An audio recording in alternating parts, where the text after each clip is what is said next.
deux sujets à continuer et je vais expliquer pourquoi les sujets sont importants à continuité. Surtout pour ceux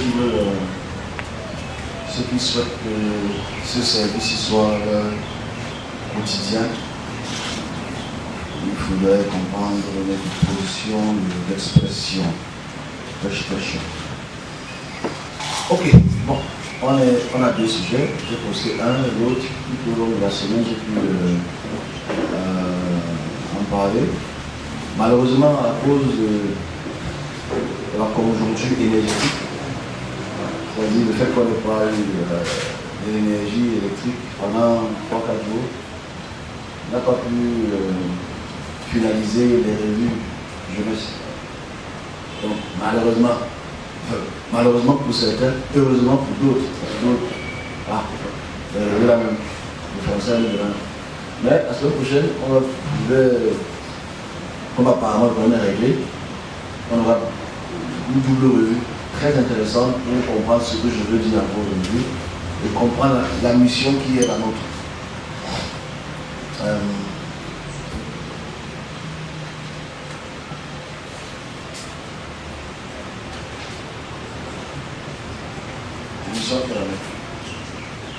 La deuxième thématique, c'est sur les malédictions familiales. Okay? Donc on a ces deux thématiques là aujourd'hui. Surtout la deuxième, on va prendre la peine d'en parler calmement de la malédiction familiale et qu'en est-il, comment est géré, quelles sont les solutions pour nous. Ok. On a ces deux thématiques là, s'il vous plaît. Et c'est très intéressant. On prendra surtout pour la deuxième partie question sur la malédiction, comment les gérer, etc. C'est un sujet qui est très sensible. Très sensible. Ok, bon. La première des choses qu'on va débuter, comme on dit toujours, le devoir d'un service, le devoir d'un homme est d'exprimer cela à la population. Si la population est sensible à son expression, elle prendra peut-être des décisions sages. Parce que de toute façon, on a expliqué les visions et les rectifications du temps. J'espère que vous avez compris. Beaucoup de gens ont apprécié cette expression, mais n'ont pas compris. Je ferai toujours l'effort de continuer dans cette expression. Vous allez peut-être comprendre peut-être un peu plus pourquoi, progressivement. Je dis encore, ce devoir que je donne encore aujourd'hui, c'est un devoir qui est de ce groupe qu'on appelle donc pour les prochaines 30 ans. On va faire partie de mon devoir. Et c'est ça qui dérange un peu, on passe un petit coup de chaleur au niveau du dos. C'est-à-dire, le problème avec la plupart des humains, c'est qu'ils ne comprennent pas le devoir que le service a. Ils veulent comprendre le devoir qu'eux ils ont.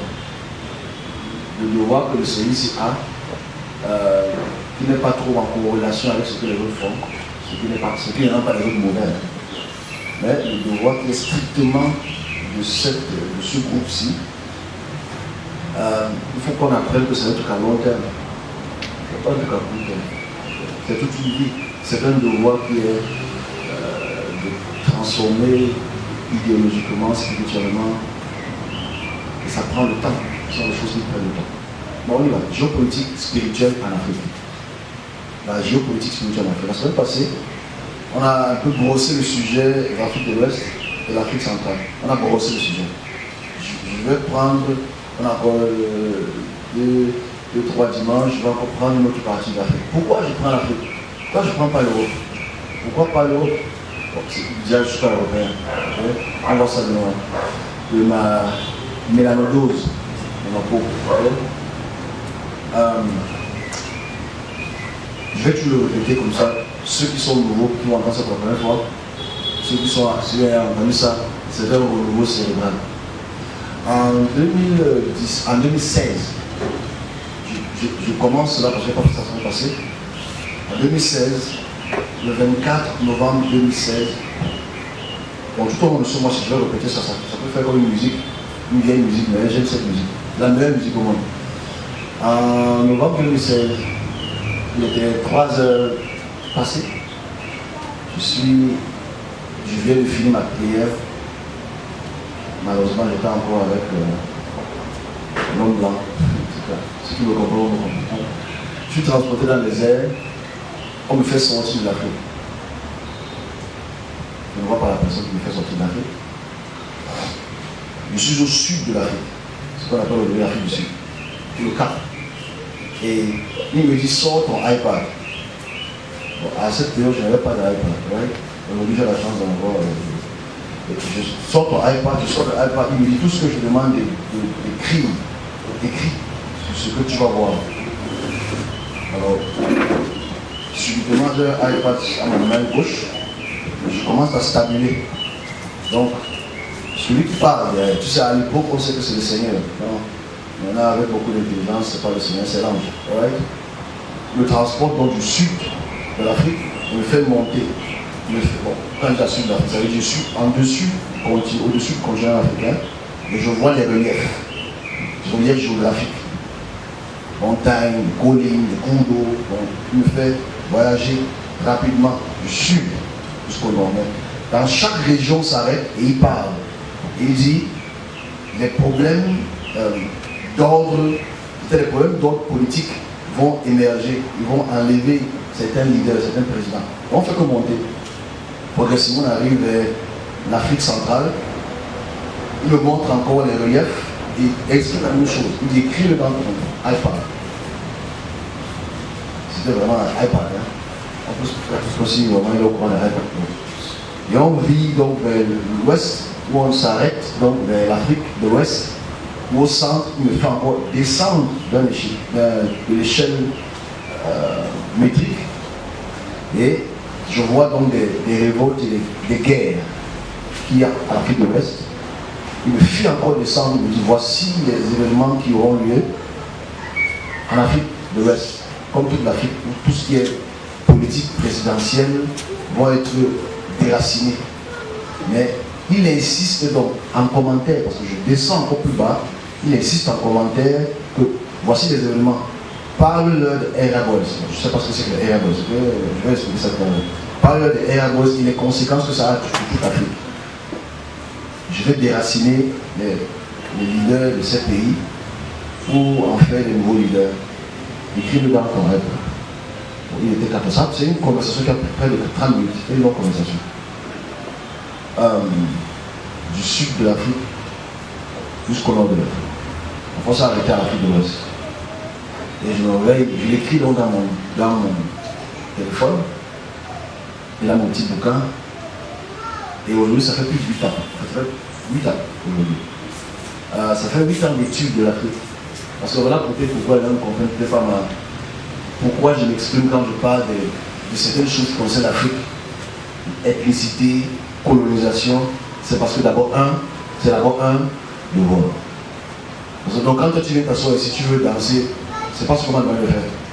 Là, ils vont la danse. On va danser tout à l'heure, ok? Mais déjà, au départ, ce que celui qui m'envoie me demande de faire, c'est d'abord record. Tous les événements de l'Afrique du Sud, en montant sur l'Afrique du Nord, chaque territoire, chaque parcelle de terre, chaque événement politique, sociopolitique et leur dégradation dans la société devrait être exprimé. Voilà pourquoi j'ai ce type de message étatique, j'ai ce type de message présidentiel qui devrait être, comme on l'a dit la semaine passée, une rectification. Donc voilà pourquoi la semaine prochaine on fait l'Afrique de l'Ouest. J'explique un peu ce qu'on appelle Air Boys, en quelques minutes.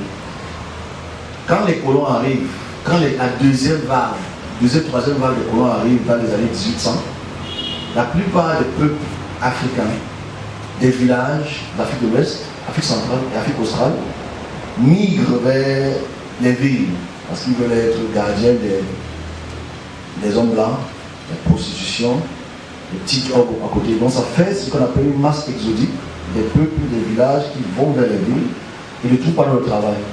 Ils deviennent donc des délinquants. Ces délinquants donc juvéniles, on les appelle les RMS.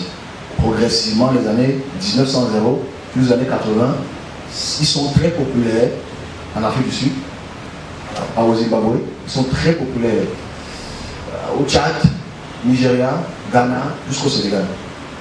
C'est eux, les gens qui ne sont pas employés. En fait, il y a beaucoup de RMO dans la salle.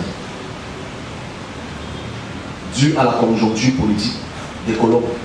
qui amènent leur structure administrative et ça ne convient pas à notre structure ethnique. Bon, allons-y. Donc, Tamon, si tu as compris, si tu as peut-être compris la vision il y a 8 ans, tu peux comprendre mon expression. Enfin, tu pourrais comprendre mon expression. Donc, je me dis, ce sont les gens qui sont sur Facebook qui n'arrivent pas à comprendre pourquoi je suis toujours en train de parler des pays, des présidents. C'est rien de voir. À long terme. Ok? Bon. C'était un peu mon petit bouquin de vie, Justin. Alors, aujourd'hui, on va prendre un peuple qui est de l'Afrique du Nord. Je vais expliquer pourquoi je prends ce peuple d'Afrique du Nord. La semaine prochaine, on va prendre un peu de l'Afrique du Sud. Ensuite, on aura fini notre parcours géopolitique africain. Ok? J'espère.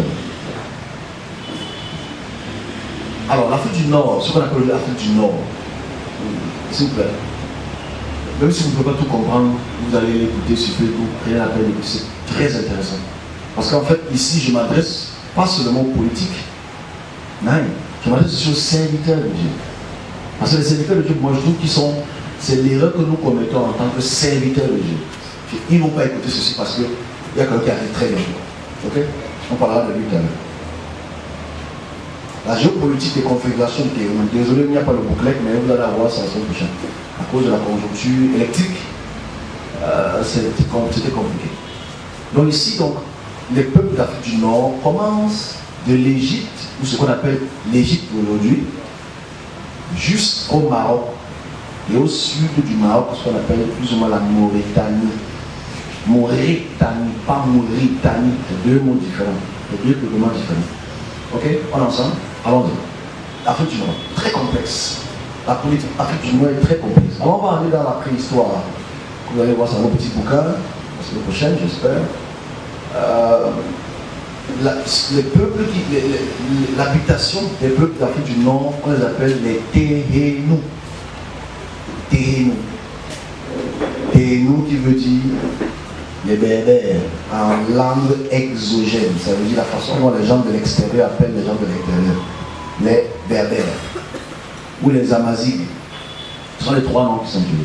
S'il vous plaît, ça n'a pas le même sens, vous allez le comprendre. Vous allez peut-être comprendre pourquoi, certainement pourquoi les Algériens et les Marocains ne se sentent pas noirs à travers cette étude-ci. Vous allez simplement comprendre ça. Donc dans les Berbères, ou les Amazighs, ou les Téhénous, les Téhénous étaient une terminologie égyptienne de la période dynastique de Séti Ier, qui est un roi très puissant qui précède les rois Ramessou. Alors sur sa stèle, sur sa pierre tombale, il y a un dessin.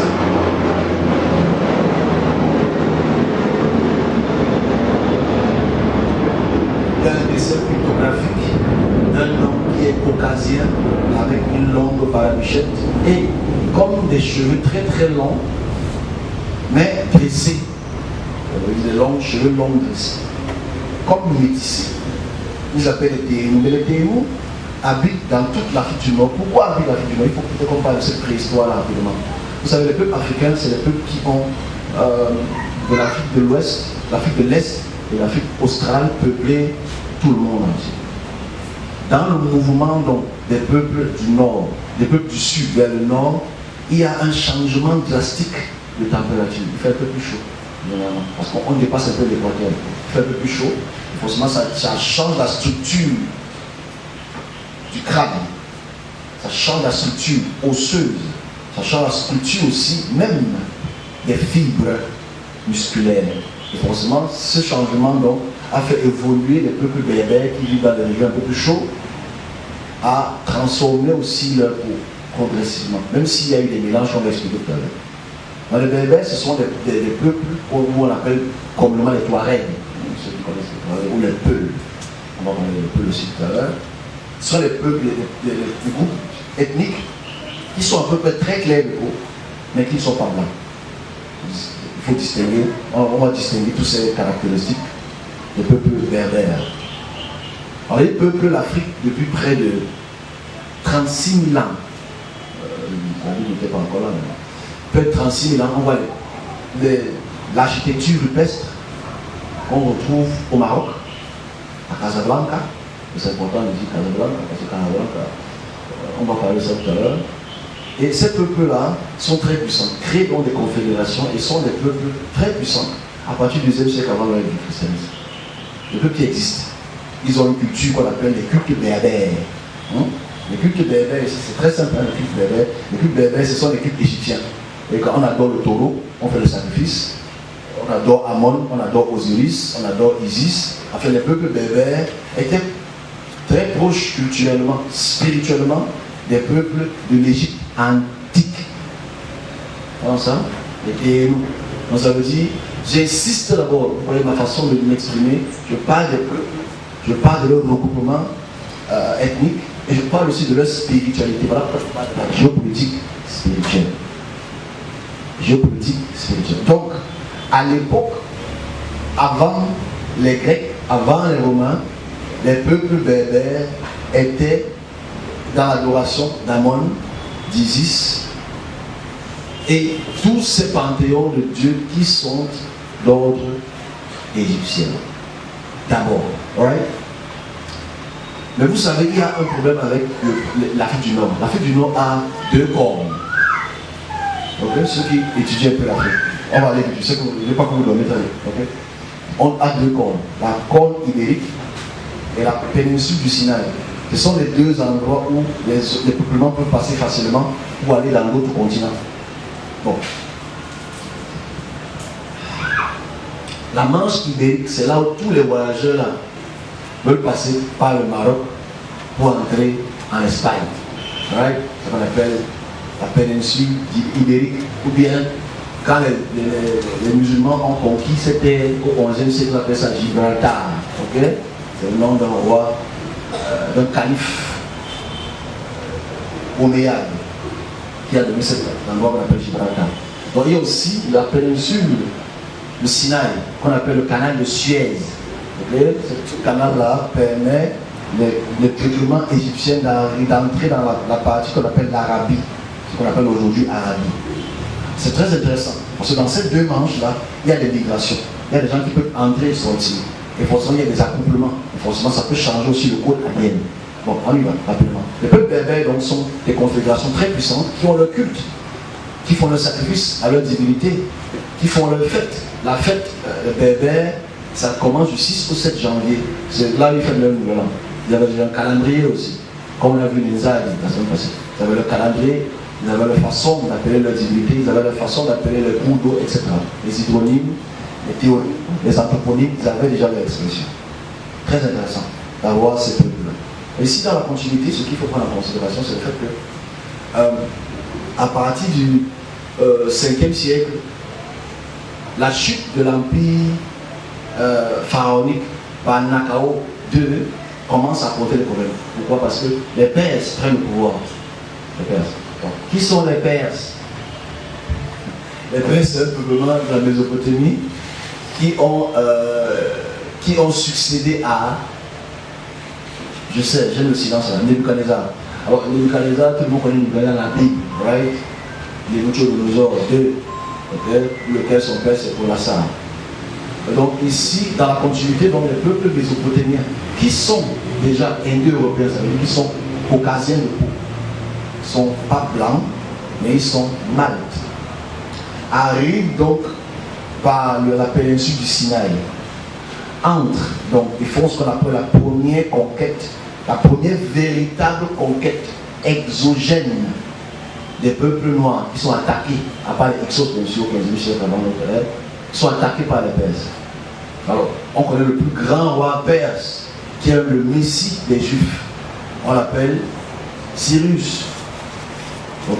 Cyrus est le messie des Juifs. Voilà, c'est lui qui a sauvé le peuple juif de la captivité de Babylone. Enfin, sauvé cette rosée. Donc quand ils entrent donc, quand le peuple, la puissance perse entre à partir de 539 jusqu'en 522, on rentre en temps par le roi qu'on appelle Cambyse et Darius, conquit les terres égyptiennes. Et naturellement, quand il conquit les terres égyptiennes, les rois de la descendance pharaonique noire commence à s'éteindre. Commence à avoir ce qu'on appelle les rois blancs. Okay? À travers cette portion de l'histoire. C'est comme ça donc que les peuplements noirs sont reculés, les peuplements noirs sont combattus. Il y a donc la guerre entre les Perses et les Berbères, très violente. Les pré-Berbères sont peu légitimes. Ensuite, maintenant, il y a la puissance, parce que ça c'est important, parce que l'Égypte, qu'on appelle l'Égypte, est très complexe dans la diversité ethnique, très complexe. Parce que quand les Perses viennent, ensuite, les Perses viennent aussi les Grecs. Okay? Les Grecs maintenant apportent plus de dégâts. Parce que les Grecs n'attaquent pas seulement l'Égypte, les Grecs attaquent jusqu'à Marrakech. On voit encore les vestiges grecs au Maroc. On s'arrête d'abord. Quelques secondes de réflexion, parce que je m'adresse à mes collègues. C'est très difficile que mes collègues comprennent ça parce qu'ils lisent la Bible dans un contexte où ils ne comprennent pas que celui qui écrit les textes veut absolument porter une proposition unilatérale, ce qui est très grave. On s'arrête là. On a des berbères qui parlent le berbère. Ce n'est pas la Haussa. La Haussa n'existe pas encore. Il n'y a pas encore les musulmans. Il n'y a pas encore les chrétiens. Ok? Il n'y a que les berbères et les égyptiens qui sont toujours un peu unanimes. Quand les Perses arrivent, c'est une autre logique. Imaginez-vous que les Perses commencent à dominer. Linguistiquement, ça change. Donc les peuples berbères commencent à laisser leur langue berbère pour commencer à adopter le perse. Pour commencer à laisser les dieux Amon, pour commencer à adorer les dieux Ra, qui commencent à adorer les dieux Ilum. Et on s'entend.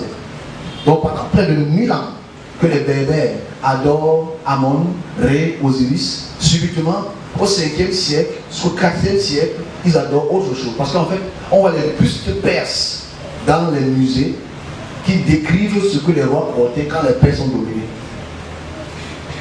Ah, c'est le 1. 2. Quand les Grecs arrivent, les Grecs dominent du 3e siècle jusqu'au 1er siècle. 3 siècles de domination grecque. Ils dominent toute la région qu'on appelle Carthage, vraiment de la Mauritanie jusqu'à l'Égypte. Linguistiquement encore ça change. Parce que le lingua franca de toute cette région devient le grec. Je veux que les serviteurs de Dieu entendent, ils ne vont pas entendre ça parce qu'ils connaissent trop. Linguistiquement ça change. Culturellement ça change. Les monuments commencent à changer. Le langage change. Et naturellement, comme on le sait, comme on le sait, la divinité change. On adore plus les dieux perses. On aime maintenant les dieux grecs. Il y a un synchronisme grec. Ensuite, viennent les Romains. Ça devient intéressant ici. Au 1er siècle avant notre ère, les Romains, à travers César, prennent le pouvoir de tout ce qu'on appelle l'Europe du Sud, prennent le pouvoir donc prennent le pouvoir de l'héritage grec de toute l'Afrique du Nord. Toute l'Afrique du Nord est grecque. On parle le romain. Et on parle le latin, le romain et le grec. On adore maintenant Apollon. On adore maintenant Zeus. On adore Jupiter. À toutes ces divinités-là, on retrouve encore les vestiges du Maroc jusqu'en Libye. J'aimerais d'abord là. Donc ici, on voit que en 500 ans ou en 600 ans, l'Afrique du Nord, qui était purement berbère avec les cultures berbères, le langage berbère, se retrouve à être transformé linguistiquement, culturellement, etc. Le christianisme prend à partir du 2e siècle. À partir de 256, après l'ère du christianisme, 256, le christianisme entre en Afrique. Le pasteur faut entendre. Je parle des sources d'information, pas des sources de révélation. En 256, le christianisme entre dans toute l'Afrique du Nord, de l'Égypte jusqu'en Tunisie, jusqu'au Maroc, jusqu'en Mauritanie. Les peuples romains, par la force, entrent en combat avec les berbères, on appelle ça la guerre punique, pour combattre le christianisme. Mais les Romains sont plus puissants parce qu'ils ont déjà des outils très puissants. Et ils conquisent donc toutes ces terres et le Maroc jusqu'à l'Égypte sont chrétiens. Même s'il y a encore des peuples berbères qui adorent les divinités berbères. Et même s'il y a encore les Juifs qui sont déportés de l'Afrique du Nord, de l'Asie, de l'Europe du Sud jusqu'en Afrique du Nord. S'il vous plaît, je veux qu'ils écoutent ça calmement. Là, c'est l'histoire, très intéressante. On va se comprendre quand on va parler des questions. Donc ici, le christianisme prend l'ampleur. Il n'y a pas de musulmans. Il ne parle pas encore l'arabe. Ok? Il ne parle pas l'arabe. Il ne parle pas le wolof. Non, il n'y a pas encore l'arabisation des berbères. C'est encore une configuration qui est devenue chrétienne. Mais il y a des bagarres. Parce qu'en fait, le catholicisme qui veut s'implanter en Afrique du Nord n'est pas accepté parce que l'Afrique du Nord est arianiste. Ariane. Ok? C'est quoi? Ça veut dire Jésus n'est pas égal à Dieu. On appelle arianiste. Ok? Donc les peuples berbères sont plus arianes parce qu'ils comprennent ça. Pourquoi ils comprennent cela? Parce que les cultes Amon, ça se comprend. Parce que Osiris est le fils. Donc ils peuvent comprendre que Dieu est Dieu, mais qu'il a un fils qui n'est pas égal à lui. On se comprend là pourquoi ils acceptent l'arianisme. Je veux qu'on comprenne la culture nationale. Je veux qu'on comprenne la culture d'Afrique du Nord. Donc ils acceptent l'arianisme parce que l'arianisme va plus dans le sens des cultes berbères. Que le fils n'est pas égal au père. On ne peut pas accepter que le fils est égal au père dans leur concept religieux. Donc ici c'est important de voir à quel point en 6 siècles le peuple d'Afrique du Nord a changé de religion beaucoup de fois, d'organisation politique beaucoup de fois. Ensuite maintenant arrive au 6e siècle, en 665, la puissance musulmane qui par un vent puissant rase tous les peuples au sens pur du terme chrétien et convertit la plupart des peuples de l'Égypte jusqu'au Maroc deviennent progressivement des musulmans. J'insiste sur ce mot musulman. Je n'ai pas dit arabisant parce que l'arabisation des berbères prend le temps. Bon, je distingue l'arabisation et le musulman. Musulman, c'est une religion pour laquelle on adore Mohamed. Parce qu'il faut savoir que les berbères sont sunnites. Vous savez, en général, les musulmans, il y a 2 très grandes branches, même s'il y en a plusieurs autres. Okay? Les sunnites et les chiites. Okay? Les sunnites, ça veut dire ceux qui suivent la bonne direction, les descendants de Mohamed, pas les descendants d'Ali, selon les chiites. On est ensemble? Je suis allé rapidement pour ceux qui connaissent cette histoire. Donc ici, ce qu'il faut prendre en considération, c'est le fait que l'arabisation, ça veut dire que c'est les peuples arabes qui quittent maintenant l'Arabie pour peupler, disant être les descendants directs ou indirects du prophète, viennent créer ce qu'on appelle les dynasties dans les peuples berbères de l'Afrique du Nord. On appelle ça l'arabisation des berbères. On comprendra cela tout à l'heure quand on parle de l'indépendance des peuples d'Afrique du Nord. Donc, il y a les berbères, il y a l'arabisation des berbères et il y a les berbères musulmans. C'est 3 domaines très, très distincts. Ok, on continue rapidement. Ensuite, maintenant, il y a des successions des puissances arabes qui se succèdent comme ça ici et qui créent des royaumes très puissants. Mais le royaume le plus puissant réside au Maroc. Pourquoi le Maroc? À cause de Gibraltar. Ok? Parce que c'est un endroit pour lequel la plupart des conquêtes de l'Europe ont été faites. Vous savez, du 9e siècle au 12e, 13e siècle, vous savez que l'Espagne était musulmane. Il ne faut pas oublier, en fait. Parce que c'est important qu'on sache qu'on oublie que les Européens étaient aussi musulmans par un temps. Très intéressant pour savoir cela. Parce qu'ils passaient par la péninsule ibérique pour entrer en Espagne et conquérir. Alors qu'il y a ce qu'on appelle la reconquistada. C'est-à-dire le fait qu'ils ont voulu reconquérir une terre au XIVe siècle. Bon, on parle de là. S'il vous plaît, on parlera des questions. Je connais l'histoire, même si je la fais un peu rapide, elle est very important. Pour comprendre comment est-ce que nous sommes aujourd'hui ce que nous sommes, des produits d'hier. Donc, l'arabisation commence à prendre plus d'ampleur au XIe siècle. Plus d'ampleur. Les peuples berbères s'identifient plus aux Arabes parce qu'ils veulent être dans la descendance. J'insiste encore. J'insiste. Ce n'est pas un débat. J'insiste que les peuples berbères s'identifient arabisants de la descendance de Mohamed. Ils s'identifient plus à cela et commencent donc à faire ce qu'on appelle cette division des peuples que ceux qui sont moins arabisants. Ok. Mais si maintenant arrivent les Ottomans, Monsieur connaît ces Ottomans. On va parler quelques mois ou quelques années ici. Les Ottomans prennent le pouvoir. Enfin, les Ottomans, ce sont les Turcs. Hein. Les Ottomans, c'est les Turcs. La Turquie, aujourd'hui, représente la puissance ottomane. Alors, ils commencent à conquérir toute l'Arabie. Ok, et ils ont conquis aussi toute l'Afrique du Nord, excepté le Maroc. Parce que le Maroc, c'est une affaire d'alliance avec les Espagnols pour combattre les Ottomans. Intéressant, très intéressant. Ici, je ne parle pas encore de l'Algérie, je ne parle pas encore de la Libye. Parce qu'en fait, tous ces peuples, on les appelle les Libyques. Parce qu'on sait qu'ils descendent de la Libye. On va expliquer la géopolitique de la Libye tout à l'heure. Arrive maintenant la période que tout le monde connaît, la période portugaise au XVe siècle. Quand les Portugais arrivent, ils font ce qu'ils font de bien, parce que les Portugais, c'est les arrangeurs des pays. Quand ils arrivent quelque part, ils arrangent tout. Donc quand les Portugais arrivent, ils déstabilisent toute l'Afrique du Nord, qui sont déjà arabisants. Il y a des bagarres contre les chrétiens portugais, les chrétiens catholiques portugais, qui luttent contre les musulmans, et la bataille est sanglante. Ça dégrade déjà les relations internationales que la plupart des peuples ont avec les autres. Et ça apporte donc le retour à l'esclavage, parce que vous savez qu'à cette période, si on nous a apporté l'esclavage, on va aller très vite, parce que je vais arriver aux indépendances. Je ne vais pas prendre trop de temps. On arrive au 16e, 17e siècle, on sait qu'il y a aussi la libération des Amériques. Les Américains se libèrent des colons anglais, des 7 colonies anglaises. Je connais cette colonie anglaise. Ok? Et ça va aller.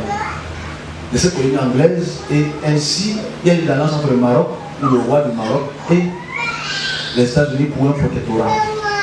Ici, donc, la France, l'Espagne, l'Italie, l'Allemagne commencent à vouloir combattre donc, tous les pays du Nord pour se diviser les parcelles de terre.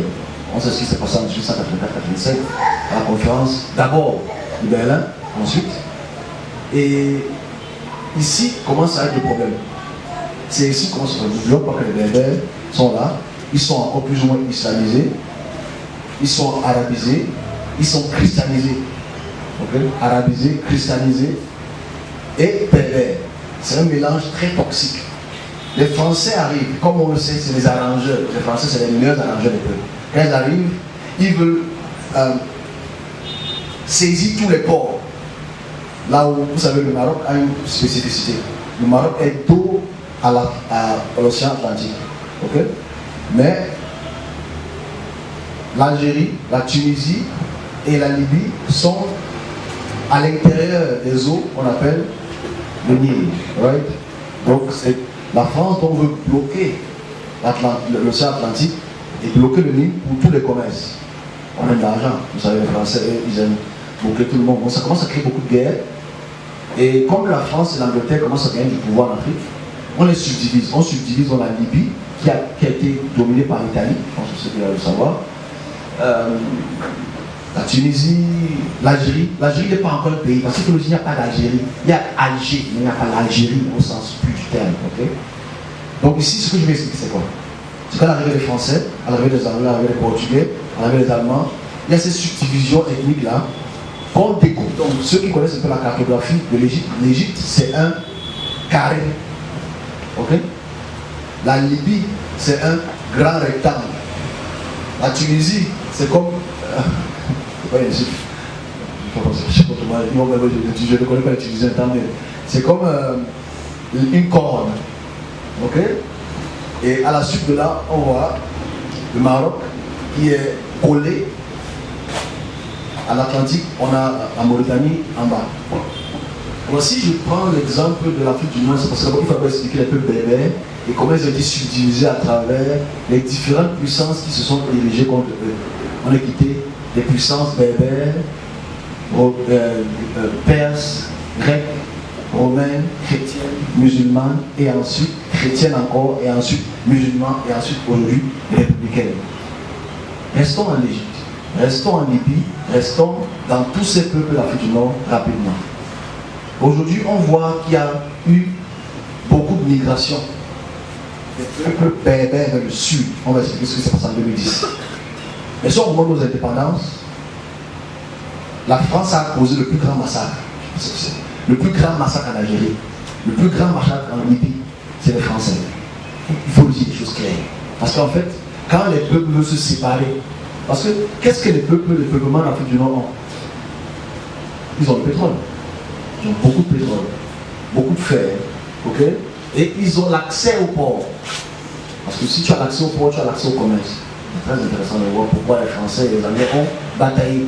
Et dans cette bataille, c'est nous qui sommes perdants. Ils nous ont subdivisés en petits morceaux. Et aujourd'hui, l'Afrique du Nord subit donc des problèmes.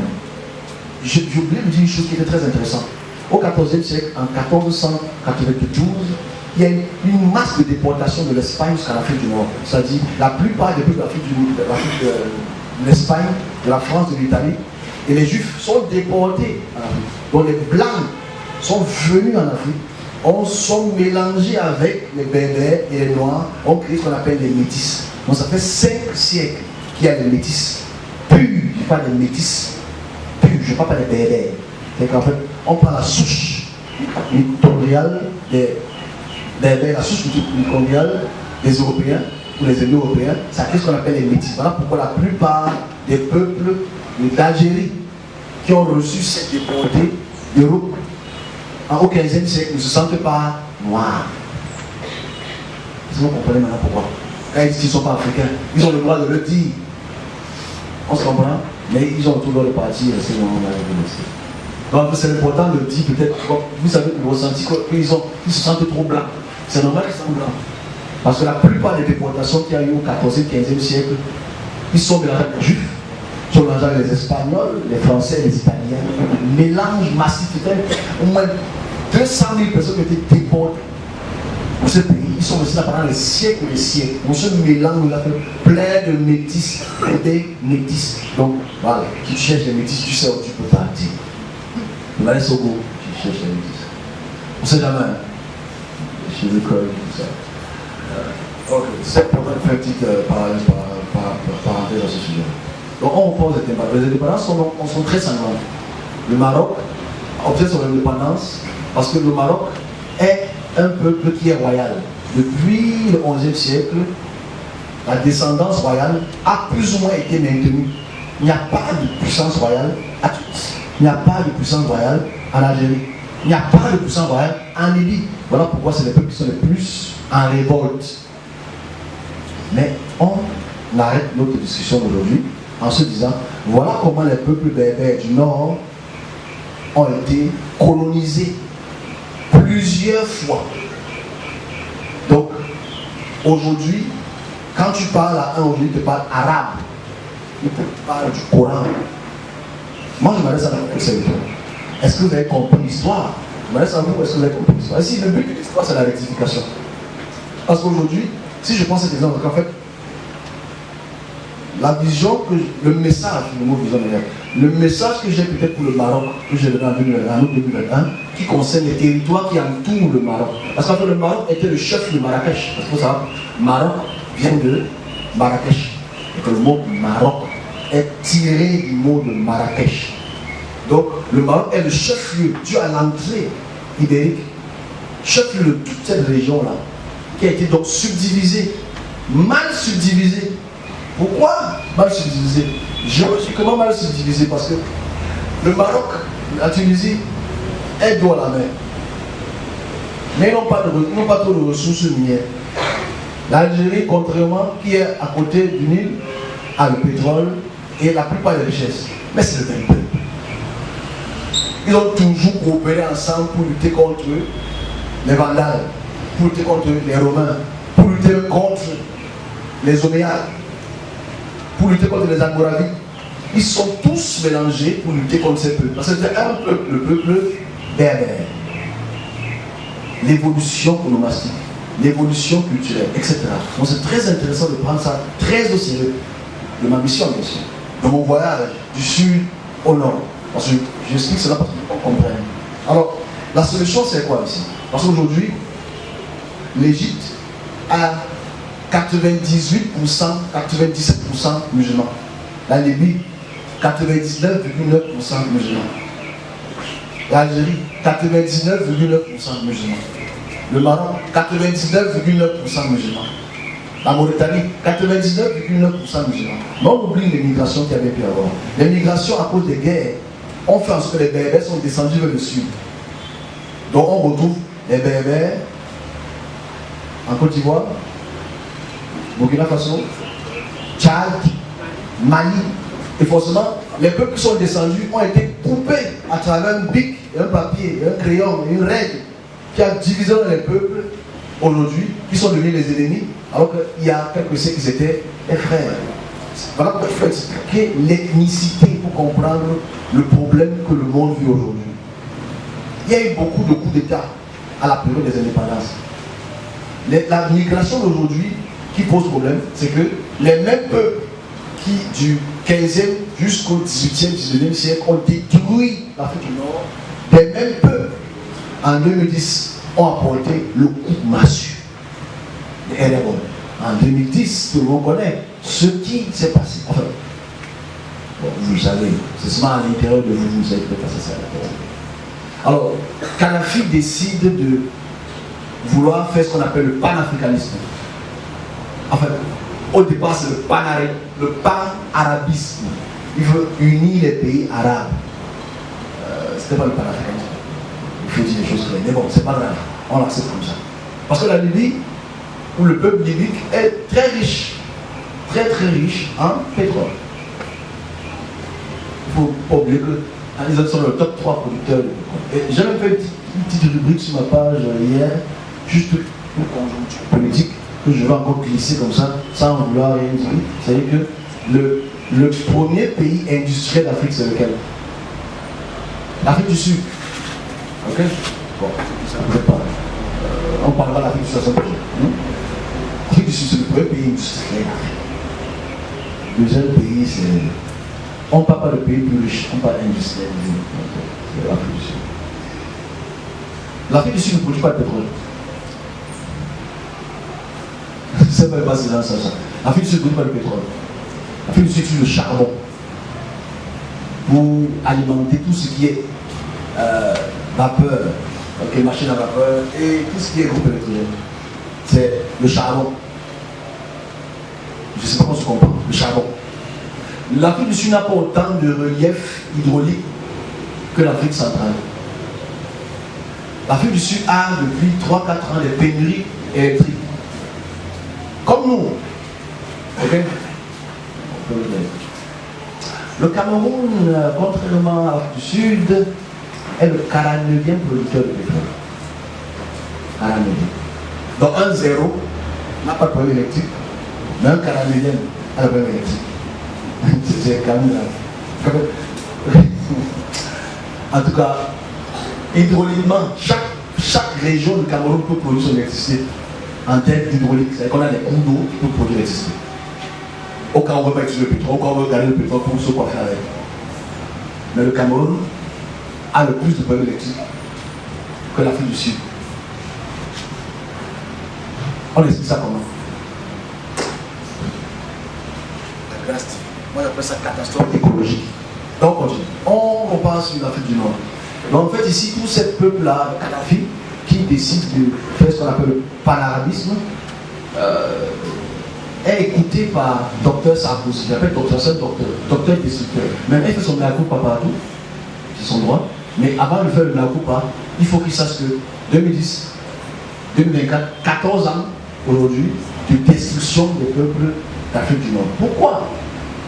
Parce qu'il faut savoir que la Libye est subdivisée en trois différents peuples berbères. Okay? 3 grands différents peuples berbères. Donc quand on attaque, et déjà il faut savoir que Kadhafi est un berbère. Okay? La Tripolitaine. Ce qu'il faut prendre en considération, c'est que quand on attaque M. Kadhafi, on l'humilie devant le monde entier. Et on appelle ça la victoire de l'Occident, les Amériques, les Anglais et les Français, toujours là. C'est toujours eux. Les gens qui apportent la paix dans le monde, c'est toujours eux. Les guerres donc éclatent à partir de 2010 et fait en sorte que quand les peuples occidentaux, les Occidentaux veulent apporter la paix ou la restauration de la démocratie, pas démocratie, on existe donc la plupart des peuples berbères, les Touaregs, entrent au Tchad, entrent au Burkina Faso, entrent au Niger, entrent au Mali, descendent en Éthiopie et au Soudan, qu'est ce qu'on appelle le terrorisme. Parce qu'en fait, le véritable terrorisme commence à partir de 2011. Et ce sont les peuples berbères, les Touaregs, qui sont, et les peuples, à cause de l'islamisation, qui opèrent dans cela. Aujourd'hui, on vit les conséquences de ce qu'ils ont causé depuis les indépendances, depuis les conquêtes, jusqu'aux indépendances, et jusqu'à ce qu'ils ont fait il y a une quatorzaine d'années. Si je prends l'exemple de l'Afrique du Nord, c'est juste pour comprendre la cartographie des peuples. C'est un peuple qui est subdivisé aujourd'hui en 3 ou 4. Les pays, vous savez qu'aujourd'hui, l'Algérie est en guerre froide avec le Maroc à cause d'une portion de terre qu'on appelle le Sahara occidental. C'est une terre qui appartenait au Maroc avant. Mais l'Algérie va absolument se le réclamer. Et les uns contre les autres contre les uns, ça crée des guerres aujourd'hui. Donc c'est le même peuple. Si je m'arrête là aujourd'hui, c'est juste pour faire comprendre quelle est la solution. Comment est-ce qu'on peut rectifier quand c'est à découper ainsi? Comment est-ce qu'on peut unir les peuples qui sont déjà démocratiquement instruits? Vous savez, la catastrophe géopolitique de l'Afrique de l'Ouest, l'Afrique du Nord tue l'Afrique de l'Ouest, pose problème dans les années 70 et 80. Parce que ceux qui subdivisent les terres subdivisent les peuples.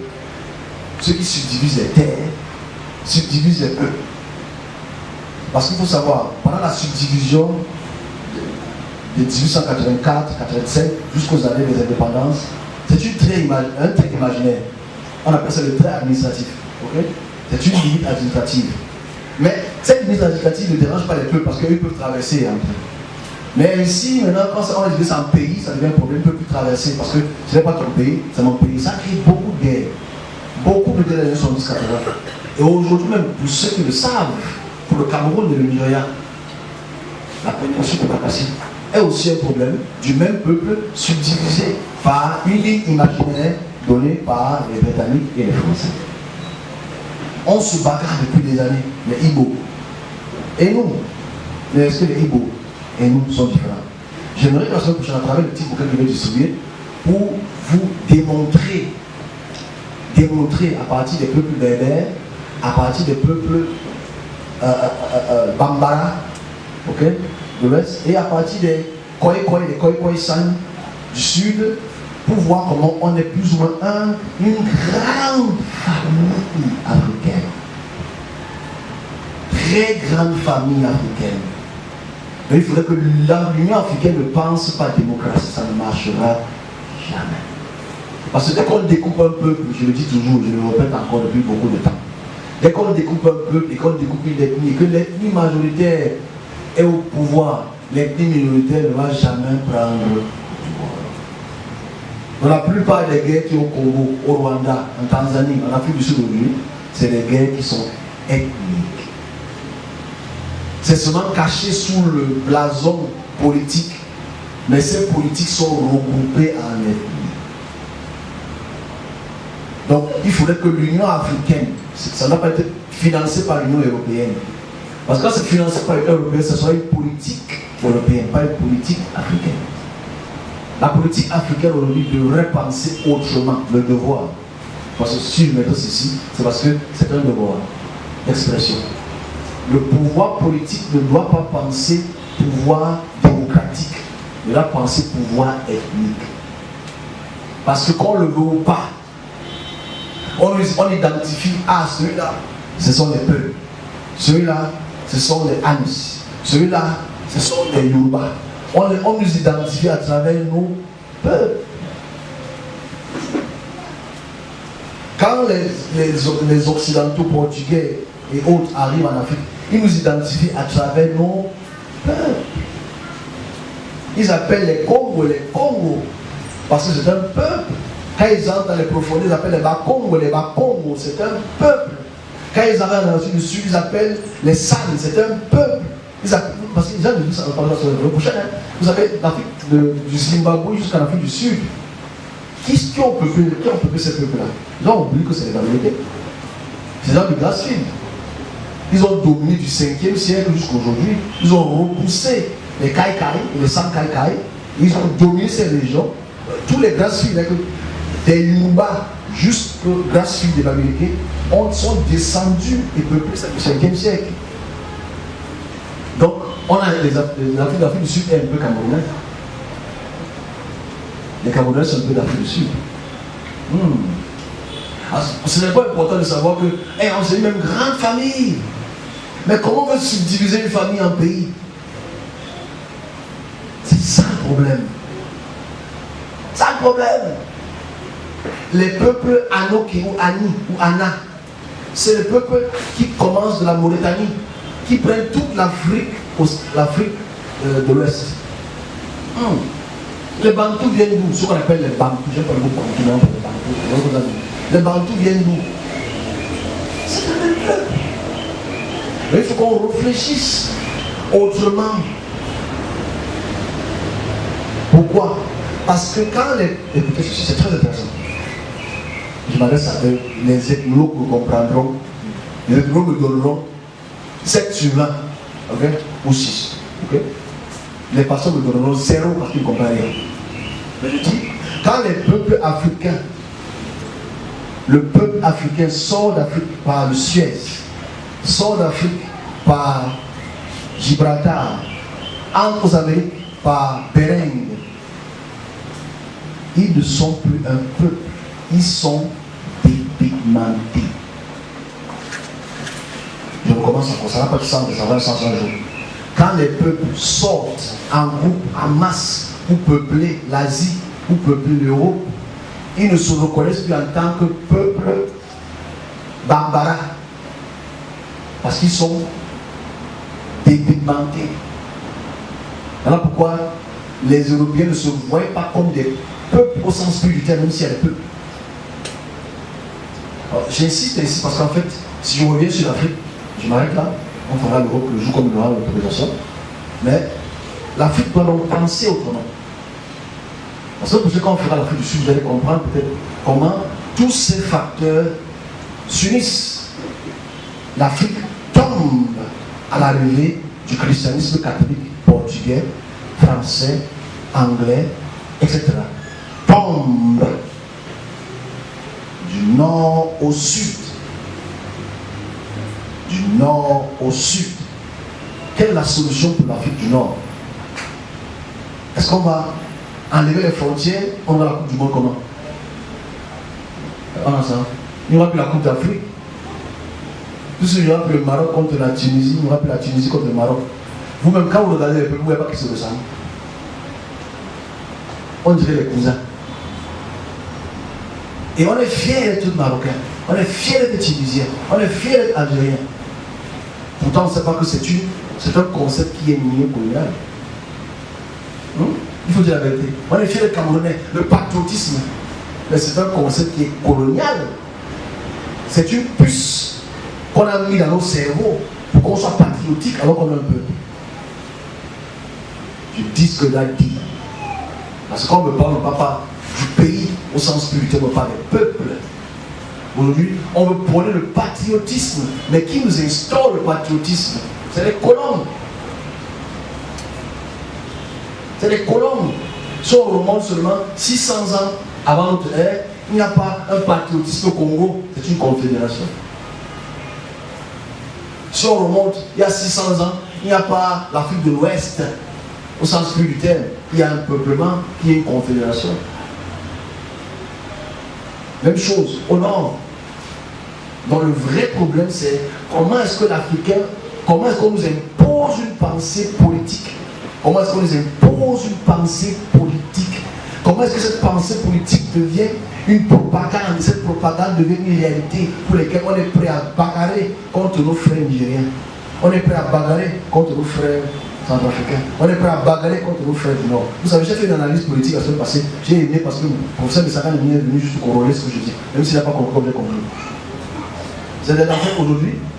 L'année prochaine, c'est les élections présidentielles. Je m'arrête là.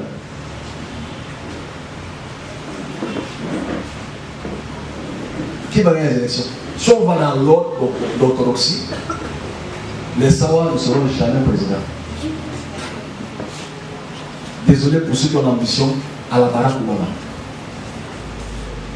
Si on va dans l'orthodoxie, les gens du sang ne seront jamais au pouvoir. Même s'ils sont plus nombreux que les gens du littoral. La population des gens du sud, la population des gens du nord, quelle est plus grande? Donc si on va dans le vote, et qu'on vote ethniquement, les nordistes vont être présidents à perpétuité. On se comprend? Je le dis depuis beaucoup de temps, ceux que les gens ne comprennent pas. C'est là que les ethnologues parlent, les policiers parlent. On dit qu'il y a même raison, il avait dit ça, non, il dit c'est avant. Si on fait un vote aujourd'hui, quand le nordiste se lève, voilà pourquoi, je ne sais pas son nom, je ne sais pas sa personnalité, il était à Africa Foot, il est aussi l'organe de presse, il a parlé de 11 millions de citoyens d'inscrits. Ok, les 11 millions viendront du Nord. Viendront du Nord. Parce que si les gens du Nord se disent pour faire le vote, les gens du centre, du sud, centre-sud n'auront jamais. Voilà pourquoi, dans la politique stratégique, magnanime, machiavélique, propre incarnation, boum boum boum, je parle à présent, les gens du sud font alliance avec les gens du nord. Chaque fois qu'il y a élection, pour venir faire quoi ici au centre? Il vient faire quoi ici au littoral? Pourquoi vous ne venez pas venir sur le pays? Il veut faire quoi? Vous êtes une petite population, vous ne valez rien. Il part au nord, il part au grand nord, il part voir les Lamila. Faut bien Cameroun, faut bien Cameroun. C'est comme ça, c'est fini. Attends. Parce que pour moi, on est tellement dans les prières, les chassements de démons qu'on ne comprend pas la géopolitique. Si Paul Biya a pu gagner les élections après la tripartite, ou après le multipartisme, là, c'est parce qu'il est trop fort. Parce qu'il est parti pour les ethnologues. Il a vérifié les archives. Après le recensement, la population a compris que si je parle au nord ou au sud, ça va marcher. Je parle. On a vu ce que son fils a fait. Il part au nord. Tout le monde qui veut gagner, part au nord. Ils ne font rien ici à droite. Vous avez vu cette cause de bête à l'âme. Part au nord. Parce qu'il y a une population de masse là. Deuxième facteur, les années 52 qui a été recensé par les écrivains français, il faut le dire clairement, c'est le fait qu'ils ont vu qu'il y avait d'abord un problème ethnique entre le Logo de Tchari, les gens du Logo de Tchari, les gens de la Damawa, en montant, qui étaient toujours en bataille historique, pas avec les gens du littoral, avec les gens du sud, il y avait toujours des bagarres territoriales. Vous savez que la Damawa, que le centre, c'est pas très loin. Il y avait toujours des bagarres de territoire. Et le nord gagnait toujours. Ce qui a fait que le sud puisse prendre le pouvoir au sens spirituel, c'est parce qu'ils sont les plus lettrés. Ils aiment trouver l'école. Hein? Ils aiment l'école. On ne tape pas les deux. Mais vous savez que nous, on s'identifie toujours un peuple. Je ne veux pas les blancs. Les nordistes là, tapez les deux. Les gens du sud là, les sudistes. Moi j'ai fait l'université de Londres. J'ai vu cette stigmatisation quand tu es à l'université. Bon, vous êtes pas comprendre parce que ceux qui ont fait le nord peuvent me comprendre. La stigmatisation des gens du sud. Ah, les gens du sud là, laissez-nous appeler les gens du sud. Ils nous appellent les gens du sud. Moi qui sors, je m'en foutais de ça parce que basket, les gens du nord. Moi je le prends comme mon frère. Même s'il est un peu bleu, je le prends comme mon frère. Dans ma tête. Mais, bon, ok, j'enlève la phrase. Je rectifie. Même s'il est un peu. C'est mon frère. Mais lui, il vit les séquelles précoloniales, postcoloniales, dans la distinction entre les gens du sud et eux. Le traitement. Ceux qui ont aussi fait le nord-ouest, le sud-ouest. Quand tu vas là-bas, des francophones. Parce qu'en fait, il y a une distinction déjà entre les populations. On n'aime pas prendre ça. Parce qu'en fait, et c'est là que le gouvernement a gagné. Oh, c'était pas le but, hein? Pardon. Parce qu'ils ont su que si on ne peut pas les unir à travers les ennemis, on va les unir à travers le sport. Ah, c'est mon analyse. Cash. Si on ne peut pas les unir à travers les peuples, on va les unir à travers le sport. Donc, mettons l'argent dans le sport, parce que le sport unit les peuples. Voilà comment ils arrivent à nous unir en fait. C'est une stratégie de... Ils sont pas des milliards pour nous unir comme dans une victoire. Tous les peuples qui se représentent camerounais sont en joie. Ils ont gagné dans la terre. C'est trop fort. Mais on conclut par rapport à cela. Donc on voit que en il y a le peuple. Il y a les Bébés qui sont là. Okay? Il y a le mélange dans les Aoussa. Et ici, si le pouvoir en place veut gagner, il ne peut pas séduire les gens du sud. Ils vont aller séduire les gens du nord. Et c'est là où tu vois que, en conclusion, que les chefferies du nord jouent toujours le rôle important. Parce qu'ils ont le droit à la population. Ils ont le droit de dire qui vote, qui ne vote pas, qui aime, qui n'aime pas. Voilà pourquoi la grande révolte du nord est très bientôt. La grande révolte du nord est très bientôt. Quand les gens du nord vont se lever pour dire qu'on ne veut plus le pouvoir central là, on veut s'auto-gérer, ça va créer dans quelques mois, mais à la fin, c'est la vie. Parce que j'ai prévu cela en 2022, en juin 2022, en juillet 2022, parce qu'on m'a transporté dans le temps pour expliquer ce que j'explique maintenant. Mais on s'en fout, parce qu'on a un peuple un et indivisible. Parce qu'on insiste sur l'indivisibilité du peuple. Vous avez remarqué le discours de M. Nji et compagnie insiste sur la caractéristique linguistique de l'indivisibilité du peuple. Pourtant on est divisé. Parce que quand quelqu'un insiste sur un thème, c'est qu'il sait qu'on est divisé. Parce qu'on est divisé. On est divisé parce qu'on est divisé. On est des ethnies. Considéré une ethnie. Je m'arrête là pour aujourd'hui. Pour l'Afrique du Nord et du Berbère. Je fais un petit parallèle avec le Cameroun. Ok, la semaine prochaine, on va faire le peuple d'Afrique australe et du sud, qu'on appelle le San, les Kai San, et les peuples du Grassfield. On va essayer de voir ce qui s'est passé avec l'apartheid, comment c'est arrivé, parce que l'Afrique du Sud, avec les pays d'Afrique australe, subissent aussi ce que l'Afrique de l'Ouest, l'Afrique centrale et l'Afrique du Nord ont subi. C'est arrivé des conquistadors. On peut le faire de temps en temps aussi. Dieu. On veut qu'on parle de Dieu, créateur, tout ce qu'il a mis. C'est donc moi très très important, le mois de mai, juillet, août. La période de mort subite est passée. Ouf. Ok, malheureusement, pour certains, heureusement pour d'autres, on est dans une autre forme de trimestre qui auront d'autres fleurs, malheureusement, ou heureusement. Quand on parle de Dieu, le Créateur, etc., il faut que je passe tout le temps à rappeler ce qui est et ce qui n'est pas. Parce que quand on parlait du Fils de l'homme, Fils de Dieu, quand les dieux étaient les hommes, on n'a pas touché au christianisme, réellement. On touche aux autres formes religieuses avant le judaïsme, le christianisme, etc. Alors, si on veut parler du Créateur de Dieu, c'est la question la plus complexe de notre notion de ce que Dieu. On nous a appris que Dieu est le bois, la chair, le bouc, etc. Un homme, une femme, etc. Si vous avez compris mon explication tout à l'heure concernant les trois pôles, parce qu'il y a 4 pôles, les 3 pôles africains, le nord, l'ouest et le centre, on va se poser la bonne question concernant Dieu, le Créateur. Comment il est. Ok? Parlons un peu de ça. Suppose que 15 minutes. On a parlé de la géopolitique spirituelle des Berbères, des Ouagadougou, des Congo.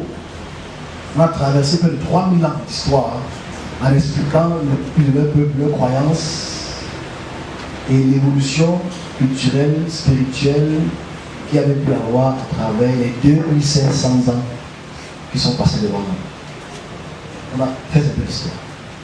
Mais mettez-vous à la place du serviteur. Dans chacune de cette période historique, le serviteur était dans quel groupement spirituel? On veut qu'on définisse le créateur de l'échelle, right? Mais je veux qu'on commence au bas de l'échelle jusqu'en haut de l'échelle. C'est-à-dire, les serviteurs de Dieu en Afrique, en Mésopotamie, etc., qui avaient pu avoir, parce qu'il y en a eu, il y en a encore, sont enrobés, badigeonnés, encerclés par les religions quelconques, que ce soit perse, grec, romaine, chrétienne, musulmane, républicaine, etc. On a voyagé pendant tout ce temps-là. On ne s'est pas posé les bonnes questions. On va conclure par là. Réfléchissons, hein. Je parlais des questions des serviteurs, j'espère qu'ils vont poser des questions. C'est-à-dire, est-ce que le serviteur peut se retrouver dans une de ces religions aujourd'hui? En fait, non. Il se retrouve dans le christianisme. Il ne se retrouve pas dans l'islam. Il ne se retrouve pas dans les religions antérieures. Réfléchissons ensemble, s'il vous plaît. Regardons la créature à travers le créateur. Et c'est là. C'est-à-dire que le créateur est intemporel. C'est-à-dire le créateur n'est pas dans le temps. On est ensemble? Donc, essayons de sortir du temps. Faisons un peu cette abstraction-là. On sort du temps. Et on regarde 3000 ans. Mes amis, regardez 3000 ans. Maintenant, ça me connecte, on regarde ça. On regarde 3000 ans devant nous. On regarde la période assyrienne jusqu'à la période d'aujourd'hui. On voyage 3000 ans. On essaie de regarder comment ces peuples, ces puissances, ces hégémonies ont pu dominer le monde, dominer les peuples, apporter la science, apporter l'éducation, apporter les morts, apporter la vie à travers ces 3000 dernières années. On voyage très vite. On oublie que nous sommes dans une toute petite section de 3000 ans. Nous sommes en 2024. Nous sommes dans une toute petite section. Nous sommes dans la 24e année de la 2000e année selon les Grégoriens. Quand on sort de la terre, on va commencer, ces peuples se battent, ces peuples subissent, ces peuples construisent, ces peuples détruisent. Les religions changent, les langues changent, les spiritualités changent, les divinités changent, les croyances changent, les croyances évoluent. 3000 ans devant nous. Où est le serviteur là? Parce que tu ne vas pas me dire que Dieu a évolué pendant 3000 ans. Pas possible. Tu vas pas me dire que Dieu était un homme. Ici, là-bas, il est le chien. Ici, là-bas, il est l'aigle. Là-bas, il est le sirène. Après, il est un homme. Après, tu ne vas pas dire que le créateur évolue, non. Ce sont les puissances qui évoluent leur réflexion et qui les imposent aux autres. Dans ton sens. La réflexion ici, elle est toute simple. Est-ce que donc le serviteur, à travers le créateur et la vision externe, devrait être dans une religion? Puisque les religions évoluent. Quelle est la religion idéale pour le service? Quelle est la religion idéale pour le serviteur? Un peu plus. Est-ce que le créateur, pas être au courant, mais est-ce que le créateur est dans ces, ou le Dieu, whatever, est dans ces 3000 ans de courant? Où est-ce qu'on peut le voir? Chacune des religions va dire, les musulmans sont plus proches de Dieu, les chrétiens sont plus proches de Dieu, les catholiques sont plus proches de Dieu. Mais qui définit Dieu? C'est les religions, les puissances ou le serviteur? C'est ça le vrai problème en fait, dans ces 3000 ans de voyage. En fait, si je veux mettre cet aspect, c'est parce que le serviteur est dans le christianisme. Simple. Le serviteur, la plupart, pas tous, se retrouvent dans le christianisme et le christianisme devient le mode opératoire du créateur de Dieu. Ce qui est une erreur. Parce que si tu vois pendant ces 3000 ans, ce qui est difficile pour nous, parce qu'on est tellement calé dans le temps, qu'on doit voir l'évolution de 3000 ans devant nous et voir comment les peuples se détruisent, s'unissent, se détruisent et s'unissent et avoir une conclusion intelligente. Et c'est ceci la conclusion intelligente. Conclusion intelligente qui va être développée avec le temps. Le service de Dieu est là pour prévenir. Le service de Dieu est là pour apporter des solutions. Le service de Dieu est là pour rectifier, comme je dis, le temps. On ne le fait plus aujourd'hui, malheureusement. On vit des situations difficiles. Le service de Dieu est neutre, n'est pas pour un peuple spécifique. Le service de Dieu est là pour exprimer la volonté du Créateur pour les créatures, si elles obéissent ou pas. Maintenant, si on regarde véritablement Dieu, le Créateur, s'il ne ressent pas sa créature, comme c'est le cas, où est-ce qu'on vous amène dans la logique de ce qui est Dieu? Je voudrais que mes collègues puissent regarder la géopolitique africaine depuis les 2500 dernières années et se poser la bonne question sur ce qui a lieu de faire. Imaginez-vous que nous sommes unis les serviteurs. Imaginez-vous dans quelques années que nous sommes unis. Et qu'on peut unanimement exprimer la volonté du Créateur pour les populations, pour les peuples, dans les choix politiques, dans les choix scientifiques, etc. Il faudrait qu'on puisse penser ça autrement, qu'on puisse réfléchir à ça avec un peu plus de sagesse. Mais il n'est pas autant. Il n'est pas autant. Mais le temps n'est pas très loin. C'est vraiment possible. Je vais passer concernant l'aspect de Dieu, l'aspect de ce que c'est le Créateur. Ce n'est pas dans la même forme lexique ou imaginaire que les peuples nous ont fait croire depuis 3000 ans. C'est un peu triste que nous, les serviteurs, on est dans ça. Mais il faudrait qu'on essaie de remédier à ça. C'est un petit message incompris. Je dis que les serviteurs de Dieu regardent la création depuis 3000 ans sous l'aspect géopolitique, sur l'aspect spirituel de transformation. C'est peut-être comme ça qu'on va pouvoir arriver à une solution. Mais la solution est progressive. J'en ai fini pour aujourd'hui. On a parlé. On va toucher à des questions. Et s'il n'y a pas de questions, on aura fini pour